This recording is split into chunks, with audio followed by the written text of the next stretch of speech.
Hey everyone, today I will be reviewing two books and a series. The two books are, well, let's start with the series. The series is The Song of the Shattered Sands by Bradley P. Beaulieu. I recently, in the last couple of weeks, I finished reading the last two books in the series. They are When Jackals Storm the Walls and A Desert Torn Asunder. I listened to the audiobook versions of this series. The series begins with The 12 Kings in Shar-Hakai, and to summarize my review, you should read this series. This review will be divided into two parts. The first part of this will be spoiler-free. It'll be relatively short. The second part will be spoiler-full. I'll be critiquing the book. I think the target audience are adults, but also YA available. If you are YA, you can also read this series. People who want to read a completed epic fantasy series. People who like soft magic and lots of it. The magic in this setting is very strange and arcane and occult. This series is set in a faraway, well, not even far away. It's set in an alternate world, Middle Eastern-like setting that is surrounded by many other nations that are China-inspired, Mongolian-inspired, European-inspired, and there's another one which I forget. But in this Middle Eastern setting that's in the middle of it, is that it's at the crossroads of these many great nations, and the magics, the strange and arcane and disgusting magics from these different places all collect in the middle, and it makes the kingdom of Shar-Hakai very powerful as a result. There's blood magic, there is like demons, there's vampires, there's ancient gods, there's zombies, there's mummies. It's fun. You'd like it. If that sounds fun to you, you'd like it. It's a very soft magic system, but it's a good magic system. Next, this series has lots of combat. Most of the combat is sword fighting. There's also some magical duels, and there's some sailing ship combat. Now, this story takes place in the middle of a desert of sand, and they have sailing ships in this setting that sail in the sand like sailing boats in water. It's really cool conceit that the people can sail around in the desert. It's fun. There are no guns in the setting. There is no sexual violence in the setting. There's no over-the-top gore.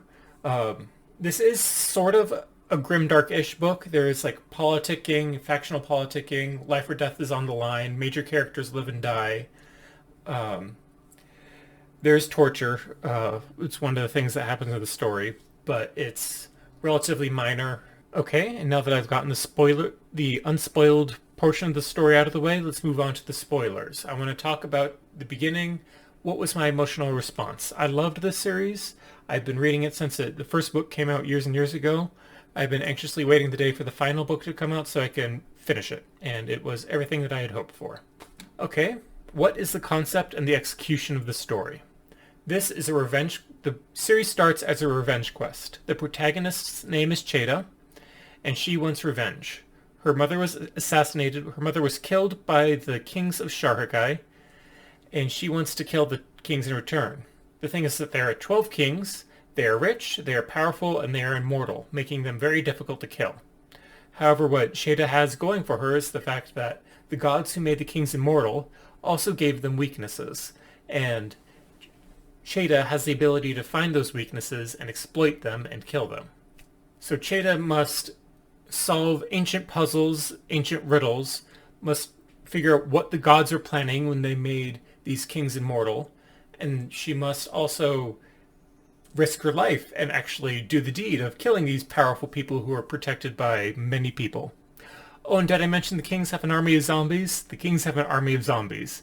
Cheda has to figure out how they got these zombies and how to get rid of them, which is a major problem throughout the story. Okay, so how was this concept executed upon? I thought it was well executed upon. What happened was something very believable. Let's say believable, it's a fantasy setting. The series began as a revenge quest. As the series went on and books passed and Cheda started killing kings, the nations around Shar-Hakai gradually smelled blood in the water. They're basically sharks. They realized that, oh, the kings are dying now. We can probably invade. So the empires around Shar-Hakai invade.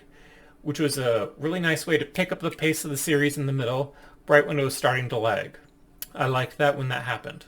So, the concept was well executed on. It began as a simple revenge quest, but then it transitioned into being more of a freedom fighting mission, as the foreign invaders came in and took over the place. Cheta had to not only fight the kings, but she had to fight these foreign invaders as well. In my experience, a lot of epic fantasy series experience scope creep as the series goes on. This is a 6-book series, so scope creep is certainly possible. However, I felt that in this case the author did a good job of nailing down plot threads and fulfilling promises as he went on and killing antagonists. So instead of there being a constant buildup of more and more plot lines, more and more evil villains who need to be defeated more and more and more and more, people were defeated at a regular interval. This series never became a sprawling mess, unlike a lot of other epic fantasy series. The author did a good job of raising questions and then answering them, creating new villains and then killing them, and that sort of thing. Problems were made and problems were solved. Each book was worth reading. There was never a reading slump. Okay, let's move on to the next section, characters and characterization. The protagonist's name is Cheta. She is an orphan of mixed heritage. Her mother is part of an oppressed faction. Her father is one of the kings of Sharakai. I liked that the author took this direction with the character. Cheta has access, because of her heritage as well as her upbringing, she has access to 3 different parts of Sharakai. Through her father, she has access to the nobility of Sharakai. She's able to enter high society and explore it. We, through the lens of Cheta, are able to understand the politics of high society Sharakai and abroad. Second, Cheta is part of an oppressed faction, thanks through her mother's side. When Cheta goes out into the desert and meets with the oppressed faction, she's able to give the reader a view of this oppressed faction and the wider scale of the problems which surround Sharakai. This was also good by the author because it allowed him to explore the setting using Cheta as a lens, like I said. And third, Cheta was raised after her mother was killed. Cheta was raised by a black market thug, criminal syndicate sort of organization. This third lens lets Cheta go into the dark and seedy underbelly of Sharakai and meet like its drug dealers, meet its criminal overlords, its crime bosses, and like the demons who runs its, the literal demons who runs its hookah parlors and that sort of thing. This was really cool. It gave a third lens, added further depth to the setting, made it all really cool. Great work by the author, very ingenious idea for him to use. As is the case with a lot of epic fantasies, there are more than one protagonist. While Cheta is the main protagonist, there are other ones. The next most notable is probably Emre. Emre is Cheta's initial lover, but as the series go on, they stop dating one another. I actually liked the fact that they stopped dating one another. While they did have chemistry, I like that they just grew apart. That's just a normal part of life, and it happened to them. I liked when that happened. Where Cheta went into the big city and she rebelled against the kings in the big city, Emre went out into the desert and he rebelled against the kings in the desert. It was a good and logical take on the two characters and let them explore different plot lines, and in the end come back together at the end of the series. The next two most prominent protagonists, I would say, are Davood and Anila. To talk about these people, I kind of have to spoil everything because their introduction was just flippin' fantastic, and it was just entirely spoilery, so here we go. Davood is a vampire. He didn't start that way, though. When he was initially introduced, he was one of Cheta's orphan friends from the streets, where Cheta went into the pits and became a smuggler. Davood went into the college, and he became a college kid. But here's what happened. On the day of his graduation, he was helping Cheta solve a problem, but on the day of his graduation, he and his friends were caught in the college by a vampire and taken out into the desert, and they were tortured and murdered and turned into monsters. This vampire wizard kidnaps Davood, accidentally turns him into a vampire himself, and then apologizes to Davood for making him a monster. Hamzakir did not like it when he was turned into a vampire, so he apologized to Davood, freed him, and he sent Davude on his way, giving him the secrets he needs to survive as a new vampire. That was good work. Well, the vampires in this setting are not actually vampires. They're sort of vampires. They're more like sorcerers who use blood magic. But they're addicted to blood magic, to blood, and they have to drink blood, and they live a long time. You get the idea. They're vampires. I could keep going. There are a lot of other interesting characters of note. Probably there's the Tattered Prince and his soul bond double Rumeyesh. They first appeared in one of this series' side novellas. Oh yeah, I should mention. This is a 6-book novel series, but the author also produced a lot of novels, which you can read on the side. I read one of them. It was the one that had to do with the Tattered Prince and his demoness, Rumeyesh, who is stuck in the Tattered Prince's brain. The Tattered Prince is a criminal overlord. I don't really know the right word for it. The Tattered Prince and Rumeyesh are one and the same. It's a guy who has a demon in his brain. He's one character. Then let's see, we have King Asan. I liked King Asan. He was one of the kings. He had a POV. He was very evil and snake-like and plotty, kind of like Peter Baelish. If you've read the Game of Thrones books, think of Peter Baelish, the sneaky, snaky guy you can't really trust, who you know is up to no good. He's playing both sides against one another. King Asan, he was a great character. He's always a source of mischief, and you know if he's getting involved, things are going to go to shit. He was a great character to have as a point of view. And then we had Ramad. He was a great, loyal protagonist. He's a very protagonisty character. Of all the characters in this book, he's the protagonisty character who ever did protagonist. He was loyal, strong, patriotic, noble, and he was beat to shit in this series. I loved it. I'm not really going to talk about him, but he was a great character to have, just he's kind of be the whipping boy for everyone. But in the end, he got his own. I loved that. He got his own in the end. And then finally, I'm going to talk about one of the antagonists. Princess Miriam. Oh boy, I liked Princess Miriam. She's probably my favorite villain in all fantasy literature from so far. What's her story? She began this series on a revenge quest. She was introduced, I believe, in book 2. She wanted revenge against the Moonless Host. Who are the Moonless Hosts? The Moonless Host is Cheda and Emre and the people in the desert who are rebelling against the kings. It's like the rebellion. She wants revenge against them because they killed Miriam's sister. Simple motivation, exact same motivation as Cheda. She's also a vampire wizard, just like Davude. So she starts the series in the same place as Cheda and Davude. As the series goes on, she's basically a hero at the beginning. She's a hero by the standards of the stories.